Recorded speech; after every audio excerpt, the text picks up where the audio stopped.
இப்போ நம்ம பார்க்க வேண்டிய இடம் வந்து நாகூர் எஜமான் வாழ்ந்த வீடு. தர்கா கட்டுறதுக்கு முன்னாடி இந்த இடத்துல தான் நாகூர் எஜமான் வந்து வாழ்ந்தாங்க. அவங்களோட மகனாருக்கு சின்ன எஜமானுக்கு இந்த இடத்துல தான் வந்து கல்யாணம் முடிச்சு கொடுத்தாங்க என்று சொல்லப்படுகிறது. நாகூர் எஜமானுடைய கால் பாதம் இந்த இடத்துல தான் பதிக்கப்பட்டது. இப்போ நீங்கள் பார்க்குறது அவங்களுடைய கால் பாதம். நாகூர் பாதுஷா நாயகத்தின் கொஞ்சம் மிக்க கால் பாதத்தை தான் நீங்கள் பார்க்குறீங்க.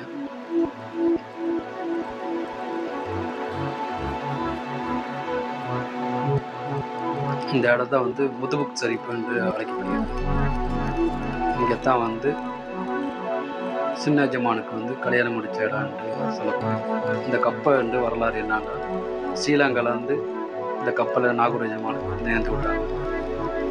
நேராக நாகூர் கடற்கரையில் வந்து ஒதுங்கணுச்சுன்னு சொல்லப்படுகிறது. அவங்களால